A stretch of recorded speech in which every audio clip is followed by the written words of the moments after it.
Հովհաննես Խաչիկյանին ճանաչել եմ դեռ մեր սովորելու տարիներից, երբ որ սովորում էինք դասական բաժնում եւ տղաներ չունեինք դասարանում, մեծ կուրսի տղաները գալիս էին մեզ օգնությամբ զուգապարի համար։ Եվ առաջի ծանոթությունը եղել է հենց դասի ժամանակ։ Մենք նույնիսկ ունենք շատ նկարներ եւ վիդեոներ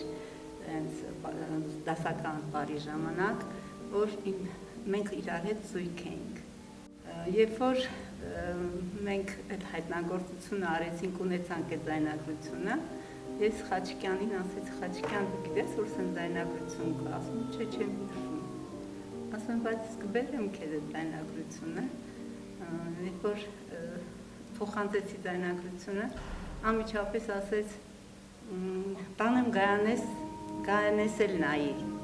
Գայանեն իր կինն էր, որը դարձավ դասական պարուհի էր եւ շատ սիրուն ընտանիք էր կազմել Խաչիկյանը։ Խաչիկյանին այսպես կընդհանրեմ, ինքը շատ լավ ընկեր էր, շատ հավատարիմ, շատ ազնիվ, որպես մասնագետ, այսպես կբնորոշեմ իրեն, որ այդ ազնվությունը նաև փոխանցվեց մասնագիտության մեջ, ինքը մինչև կյանքի վերջ մնաց նվիրյալ եւ մասնագիտությանը տիրապետեց ճիշտ ձևով։ Երբ որ ավարտեցինք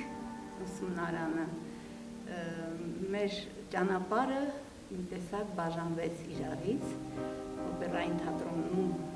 մենք իրար ոնց որ հրաժեշտ տվեցինք, ամենը գնաց իր ուղղությամբ, ինքը շարունակեց դասական արվեստում մնալը եւ կայանալը,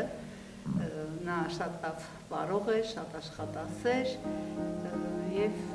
երբ որ արդեն իրարից հեռացանք, ես տեղափոխվեցի բարիպետական անսամբլ, երկար տարիներ իրար չենք հանդիպել։ Հանդիպել ենք, երբ որ ես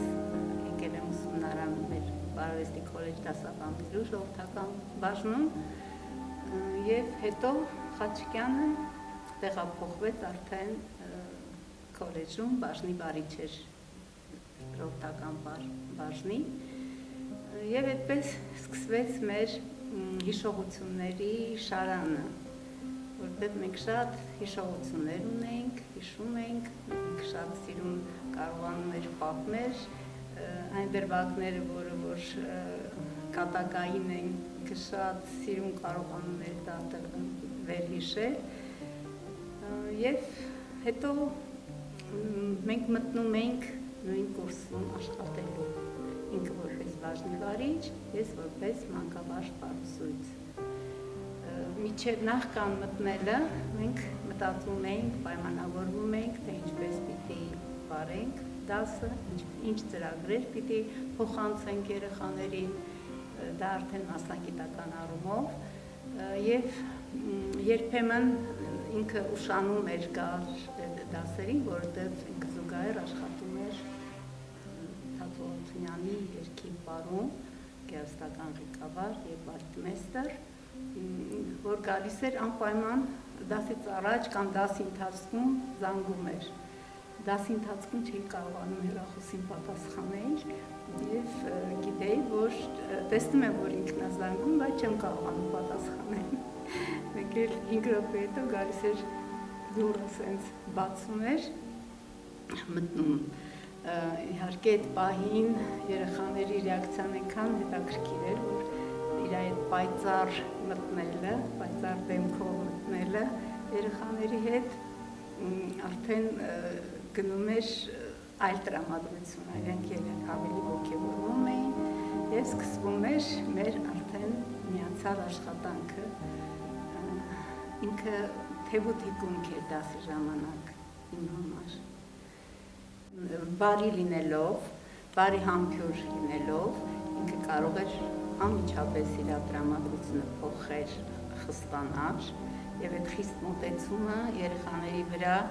դրական էր ազդում, անմիջապես կարողանում էր, դա գալիս է նրանից, որ ինքը պրոֆեսիոնալ է եւ շատ ճիշտ տիրապետում է մասնագիտությանը։ Իհարկե ինքը շատ հետաքրքիր բեմադրություններ ունի քոլեջի համար եւ մենք դա միասին ստեղծել ենք, միասին փոխանցել ենք երեխաներին, մեր ուսանողներին եւ հիմա էլ մենք ենք պատրաստվում նշելու 75-ամյակը Խաչիկյանի, իհարկե շատ լավ կլիներ, որ կենդանության օրով նշենք, հիմա սիրով ենք պատրաստվում, որովհետեւ ինքը շատ լավ բեմադրություն ուներ, ճաշակ ուներ, ինքը կարողանում էր ճիշտ փոխանցեր, գրագետ եւ նաեւ պահանջեր որակ։ Նայեք, իր պրոֆեսիոնալիզմը եղել է, երբ որ ինքը սովորել է դասականի ժամանակ, քոլեջում սովորելու ժամանակ, հետո օպերային թատրոնում ավելացել այդ ամեն ինչը, հետո ինքը շատ Սփյուռքում աշխատել, երգի պարում արդեն որպես բալետմեստր, որպես կայացած արդեն մասնագետ բեմադրել է անուշ օպերայի դրվագները եւ շատ հետաքրքիր լուծումներ էր տվել, բազմիցս անգամ նայել եմ այդ ներկայացումը երգի պարի համերգների ժամանակ եւ ստացել եմ բավականություն, որտեղ այնտեղ շատ բազմազան էին պարային դրվագները, երաժշտությունը, տարազները եւ կարծում եմ, որ դեռ շատ երկար տարիներ կունենանք հնարավորություն գիտելու, ասեմ, որ բոլորը մեկը մեկից տարբեր, մեկ ավելի հետաքրքիր, ես շատ եմ սիրել իր բեմադրությունները, որտեղ միշտ ականատես եմ եղել թե բեմադրության, թե փոխանցելու պահին, թե համերգի ժամանակ, ուրախ եմ, որ հարաբերությունները մեր որպես դասընկեր, հետագայում որպես կոլեգա, եւ միշտ հիշում եմ, երբ որ հավասարություն չէր տեսնում երեխաների կատարման մեջ, միշտ համեմատում էր, ասում որ խառը կանաչի լինի, Ռեհանա ձեր մոտ, խառը կանաչի, հետո հեռախոսը որ չէի վերցնում, ամեն անգամ հետո որ հանդիպում էր, ասում էր, ես քեզ չեմ ասել հեռախոսը մենց արա կախի վզիցս, որ լավ լսես, միշտ հումորով, միշտ ուրախ, միշտ տրամադրող, մինչև այդ չարաբաստիկ օրը, դրա նախորդ օրը ավելի ճիշտ, մենք եղել ենք մրցույթում որպես ժյուրի անդամ եւ ամբողջ օրը առավոտվանից մինչև երեկոյան ժամը 6-ը անցկացրել ենք նույն սենյակում, նույն մթնոլորտում, միասին դարձյալ լավ տրամադրություն, ուրախ կատակով եւ արել ենք մեր մասնագիտական աշխատանքը եւ բաժանվել ենք իրարից շատ լավ տրամադրությամբ, անկախ նրանից, որ ինքը արդեն ձեռնափայտով էր ման գալիս, բայց այդ օրը չէի ասի, որ ինքը ինչ-որ խնդիր կարող է ունենալ, իսկ հաջորդ օրը ստացվեց այն, որ պիտի իրար չհանդիպենք։ Կասեի, Խաչիկյան, այսօր ինչ կարող ենք անել, ինչ նոր բան կարող ենք մտածել, ստեղծագործել միասին։ Հետո ասեմ, ինքը անդադ փնտրում էր, անդադ առաջարկում էր ավելի ճիշտ, չէր սիրում մենակ, ինքը անպայման ուզում էր, որ կոլեկտիվով լինենք, ընկերներով լինենք, անկախ աշխատանքից։ Երբ մտնում էի կաբինետ, միշտ ոնց որ Մերաբյանն ու Խաչիկյանը նստում էին մի կաբինետում, մի սենյակում, երբ որ արդեն պահն էր գալի, որ ես բացեի, որ ողջունեի,